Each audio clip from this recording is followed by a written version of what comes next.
Hey, I'm Mitch Gallagher from Sweetwater. I'm accompanied by John Five here. We're out in the Los Angeles area, and we're talking about guitars and what's happening with John. How you doing? I'm doing well. How are you? Well, I'm great. That's great. I need that like playing music every time I do a video.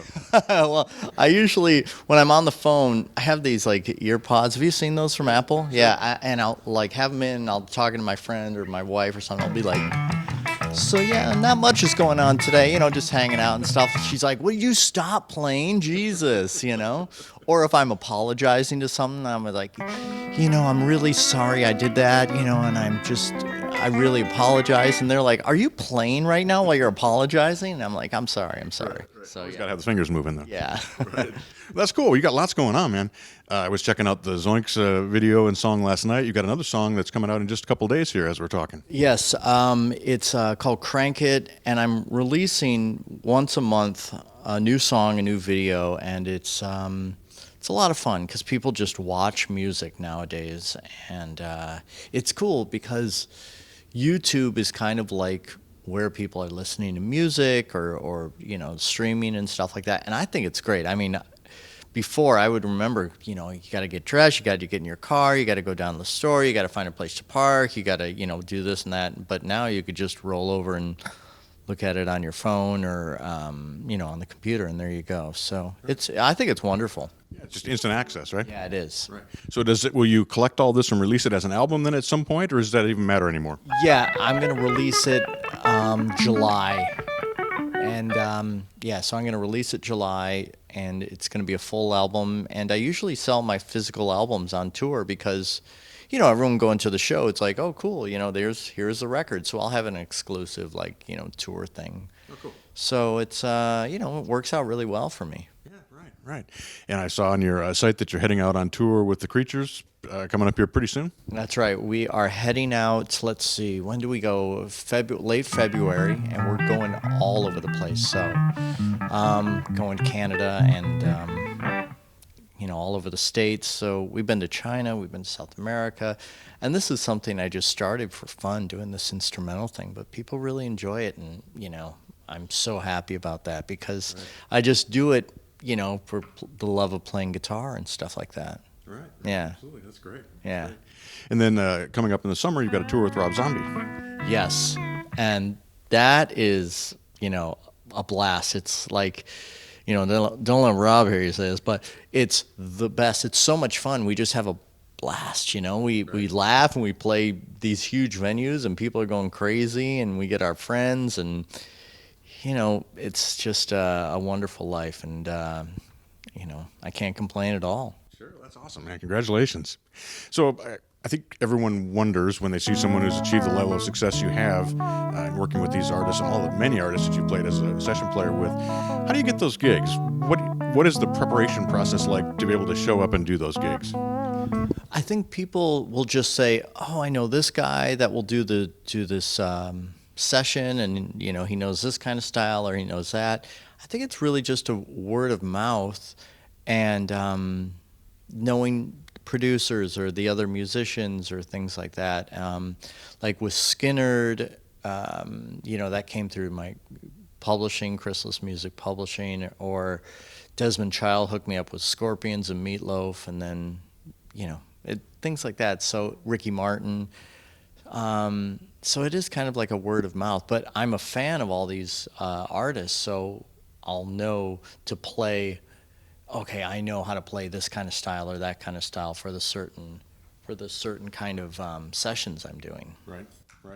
So part of it then is that preparation, though, that you did at some point to learn all those styles and to study all of that. Right, exactly. Here's Vlad. Hey, buddy. We're gonna have him answer a couple questions. There you go. What do you have to say? So yeah, it's. I mean, I love doing it. I love doing it. It's great. I love doing the sessions because you're kind of like in a different band every day, So I used to do them all the time, and I think my first one was John Wetton from UK. Sure. And UK and Asia and all that stuff, and King Crimson, and it was so great. Really a lot of fun. Right. Yeah, I imagine so. And then it just escalated from there. Right. And on the live side of it, then, did you have to go through audition processes to get the first gigs that you went into? Yeah, you always have to go through audition processes, and that's very stressful. But you do your research and you do your homework, and as long as you're a good person and you know the parts and show up on time, and I think you're going to be all right. And that's for advice for people going out for auditions and things like that, I would say just know your parts, be on time, be a good person, and I think you're going to be all right. Right.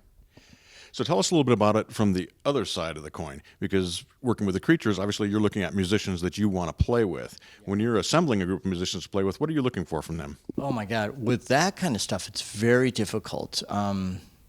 If these guys left, I'd be in pretty bad shape because the music is so difficult. I went to MI and I said, give me the top 10 bass players you have here.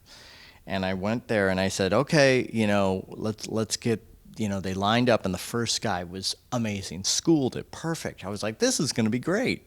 If this is the first guy, and then it was all downhill. So, so he's the guy I have today, and he introduced me to the drummer, Logan, and, but it is difficult because that music is so difficult, and it's kind of like a lost art, having that kind of crazy musicianship. There's not a lot of people that do it, unfortunately, and hopefully more people will do it because it's a lot of fun. Yeah, absolutely. So what kind of preparation goes into getting ready to go out on tour? Are you rehearsing for months? Is it weeks? Or how does all that come together? Actually, we rehearse for like a month, but I never stop rehearsing. I always go over the stuff because it's kind of like if you ever see a bike race and one guy falls and then they all fall. It's kind of like that kind of thing. It's like, where do you come back in? Right. Because it's so crazy, And so I always am rehearsing and keeping, up to par with my stuff, because I always, when I play live, people pay money and they're coming out in the cold, and, you want to give them the best show you can. Right. What goes into choosing the gear that you're going to use to take out on tour or to take to a session? Well, it's usually what I, use on the record. I use it's so simple. I use Boss pedals, and I use Marshall amps and Fender Telecasters, and that's just kind of what I use. I don't really use anything else, and it's pretty easy that way. You've had several different versions, though, of your signature Telecaster with Fender, with single coils in the front and dual humbuckers that we have here, with Bigsby's, with different things. Does that make a big difference in how you approach playing the instrument? Absolutely. It's depends on the song, but I love the Bigsby. Oh my God, it's just such a cool thing, because I had a guitar when I was growing up, and it had a Bigsby on it, and I always used it, and I just thought it looked so cool, and it sounded so cool. So yeah, and then the other ones, like with the weird headstock, that was an old Fender headstock from the 60s, and it was called a Maverick, and they also used it for a 12-string. Yeah, so pretty neat. Hey, So, what I was thinking, this is kind of like music in the background when you're watching a show, Yes, you're scoring our video. Yeah. We've never had scoring for the Sweetwater interviews before. That's pretty cool. So tell us a little bit about how you approach when you're given a piece of music and it's, okay, play. What drives your choices that you make in playing a part in a song? Well, it depends, on the song, of course. And with the new Zombie record, I played around his vocal. So he had all these great melodies, all these great lyrics, and I just played around them, and it worked so well. I couldn't believe how well it really worked, and it was a great way of writing. And I hope we do it in the future, because it really, with the new record, which it'll come out, I don't know when it's going to come out, but how we did that, it was so cool. It was like, I've never done that before, and I just, hopefully we record like that again. Right, so his vocal you had the finished vocal to play to. Yes. Oh, nice. And so I just played around it, and it was wonderful. Right. Yeah, it was really cool. What has the process been like in the past? Are you laying all your parts down, then he's coming in, and how much are you writing together, or how do the songs come together? Yeah, we write together. We definitely write together, and he's like, "Oh, try this, try that," and that's how we usually write. And he'll say, "Oh, I like that riff," and just like all the bands, most bands kind of write like that. And but this time it was a little unorthodox, and it worked really well. Right. Yeah. How is that different when you're working on your solo material? The solo material is a little bit different because, with like Zoinks, I was like, oh, that's kind of neat, and you could add a rhythm to it, and then I added a little riff to it. And that, and it just evolves from there. So I'll usually start out with a riff or, something like that. Right. Yeah. Build on from there. Yeah, we just build on it from there. Or anyway, if anyone's writing a song and, and you sit down, you're like, and, hey, that sounds awesome, The Doobies were like, hey, that sounds like a cool riff. Let's do it from there. Right. So whatever, strikes inspiration, do it that way, I think. Mm-hmm. And then on your solo material, are you going into rehearsal with the bass player and the drummer with a bunch of riffs, or do you bring in completed songs for them to work with? That's a really good question. What I'll do is I'll go into, this is really strange, but I'll go into the studio I'll work out the whole song and I'll play it to a click. And I'll get it down and I'll rehearse it, because it is difficult. And then I'll have the guys come in and play. So, and then we'll track their parts and then we'll play it live. Okay. So it's weird, but it works, So, Do you find that it changes then when you take it on stage? Oh yeah, we try to play it exactly like the record. We do play it exactly like the record because I think that's a very special thing to do. I used to love going to see bands and they played it exactly like the record. I just always loved that. Like Rush was so great at that, or AC/DC, and right. I just always loved that. Right. He likes you, Mitch. I guess so. What happened? Yeah. Here we are. I guess you're coming home to green. Yeah. What about when you're playing with Rob Zombie? Are you expected, or do you want to exactly recreate the record, or are you doing more improvising? Definitely, I play it just like the record. I've always, like if I'm playing White Zombie or the Rob Zombie stuff I wasn't in before, I always pay respect and play it exactly like I do, like it is on the record. Yeah. We're playing now. Yeah. Wait till he bites you. Yeah, right. So one of the questions I always have with a guitar player on your level is, how do you get out of the, we'll just say out of the box? We have a tendency as guitar players to be visual. Sure. How do you break out of that constraint? A fine question. I'll just try to play, there's like if I'm in G.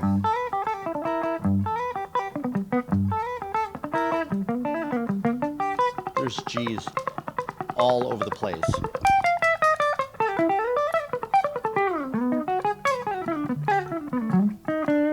So I'll break out of the box that way, and it's really cool. Like if you're in E,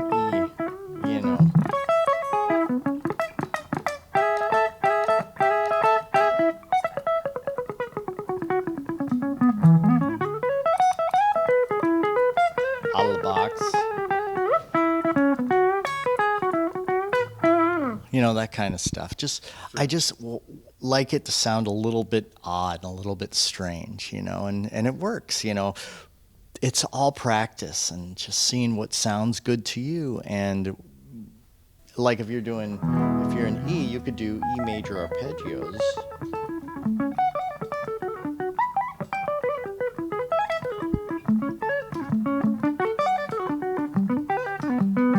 Like going through the chords. Mm-hmm. And that makes it sound a little interesting, Sure. Oh, look at the cat's cleaning himself on camera. See, kids? This is great TV. The real world. Yeah. Right? Good times. Yes, exactly. So you mentioned arpeggios there, and listening to you, it sounds like you're kind of melding together some pentatonic stuff there. You're throwing in some extra notes, some color tones, and then you are dropping arpeggios on top of that. But it doesn't sound like you're exactly sticking just to like a it's not triads. Yeah, right, yeah. Right, so but I'll use it in a different way,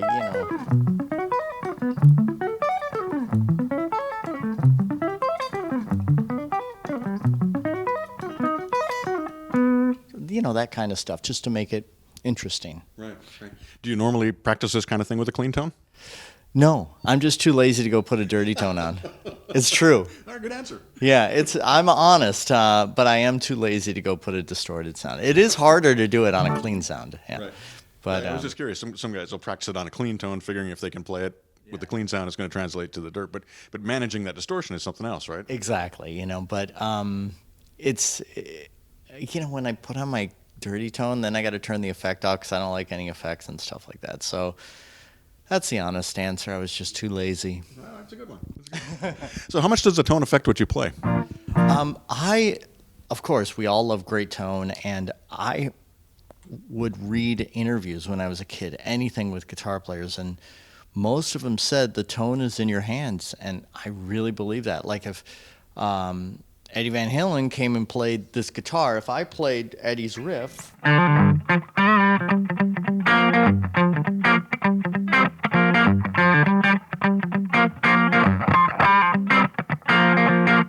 it's just like that on the record, but he'll play it and it'll sound totally different, just because of his hands. So I think a lot of it's in your hands. I really do. Right. So you obviously do a lot of hybrid picking and fingerstop picking as well. Watching you, do you have nails or do you play with flesh of your fingers? Yeah, just the flesh of the fingers. But yeah, I love that stuff. I love the.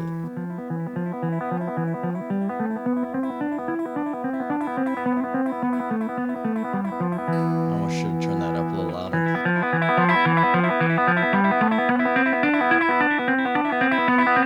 I love that kind of playing,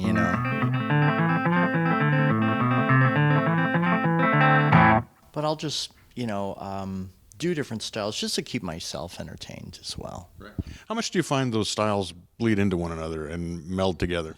I love it a lot because I'll take